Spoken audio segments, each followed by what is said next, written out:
Hi friends, welcome to Samuvari designer. இன்றைக்கி என்ன new ஸ்டிச்சுன்னு பார்த்துடலாமா? வாங்க வீடியோக்குள்ளே போகலாம். இன்றைக்கி நம்ம எம்போஸ்டு பீட்ஸ் லோட் ஸ்டிச் தான் பார்க்க போகிறோம்.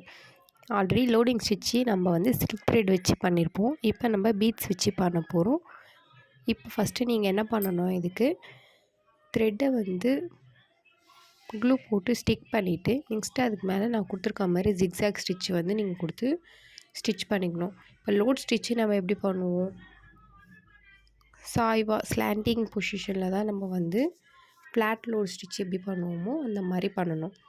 இப்போ பாருங்கள், ஃபஸ்ட்டு நான் 3 பீட் வச்சு நான் ஸ்டிச் பண்ணுறேன். ஸ்டிச் பண்ணிவிட்டு நீங்கள் கண்டினியூஸாக மறுபடியும் அடுத்த ஸ்டிச் வந்து பீட்ஸ் கொடுக்கக்கூடாது. இப்போ அடுத்து ஒரு ஸ்டிச் பண்ணிங்கன்னா அடுத்து இப்போ பாருங்கன்னா இங்கே கொடுக்குறேன். இப்போ நான் இங்கே வந்து ஃபஸ்ட்டு 3 பீட் கொடுத்தேன், 4 பீட் கொடுத்தேன். இப்போ நான் இங்கே வந்து 5 பீட் கொடுக்குறேன். 5 பீட் கொடுத்துட்டு நான் செயின் ஸ்டிச் கொடுத்து பாருங்கள், 5 பீட் கொடுத்துட்டு இப்போ அங்கே ஒரு ஸ்டிச் கொடுக்குறேன். ஸ்டிச் கொடுத்துட்டு ஒரு குட்டி லா கொடுத்துட்டு தென் கீழே அப்படியே கொண்டு வந்து கீழே ஒரு ஸ்டிச் கொடுத்துட்டு ஒரு குட்டி லா கொடுக்கணும். இது என்னென்னா, நீங்கள் அதுக்கப்புறம் தான் நீங்கள் வந்து மறுபடியும் பீட்ஸை வந்து லோட் பண்ணிவிட்டு மறுபடியும் ஸ்டிச் கொடுக்கணும்.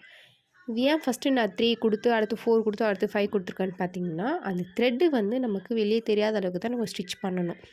ஸோ நம்ம சாய்வாக ஸ்டிச் பண்ணும்போது ஃபஸ்ட்டு கொஞ்சம் த்ரெட்டு தெரியும். ஸோ அதனால் நம்ம வந்து ஃபஸ்ட்டு 3 கொடுக்குறோம், அடுத்து 4 கொடுக்குறோம். அடுத்து அந்த த்ரெட்டு நமக்கு வந்து ஃபுல்லாக கம்ப்ளீட்டாக க்ளோஸ் ஆகணும்னா எத்தனை பீட்ஸ் கொடுத்தா சாய்வாக இருக்கும்போது கொடுத்தா நமக்கு க்ளோஸ் ஆகுதோ நீங்கள் அந்த பீட்டு தான் வந்து என்ன பண்ணணும், கணக்கு வச்சுக்கணும். இப்போ எனக்கு 5 பீட் கொடுத்தா அந்த த்ரெட்டு வந்து எனக்கு க்ளோஸ் ஆகுது, அதனால் நான் 5 பீட் கொடுத்து கண்டினியூ பண்ணுறேன். இப்போ நான் 5 பீட் கொடுத்து கண்டினியூ பண்ணுறேன்னா ஃபுல்லாக நான் முடிக்கிற வரைக்கும் நான் 5 பீட் கொடுத்து மட்டும்தான் கண்டினியூ பண்ணணும். லாஸ்ட்டாக நீங்கள் மறுபடியும் இந்த த்ரெட்டு முடிகிற இடத்துல இப்போ ஸ்டார்டிங்கில் எப்படி நீங்கள் 3, 4 கொடுத்தீங்களோ அந்தமாரி 4, 3ன்னு கொடுத்து கம்ப்ளீட் பண்ணி முடிக்கணும். ஸோ இந்த மாதிரி தான் வந்து பீட்ஸ் வந்து லோட் ஸ்டிச் பண்ணணும். நீங்கள் வந்து கண்டினியூ பண்ணிகிட்டே இருக்கும்போது ஒரு இடத்துல 4 பீட் கொடுத்துட்டு அடுத்து ஒரு 5 பீட் கொடுத்தீங்கன்னா அது வந்து ப்ராப்பராக இருக்காது, பார்க்க நல்லா இருக்காது. கரெக்டாக நீங்கள் 5 பீட்னா 5 பீட் தான் கண்டினியூவாக கொடுத்துட்டே வரணும்.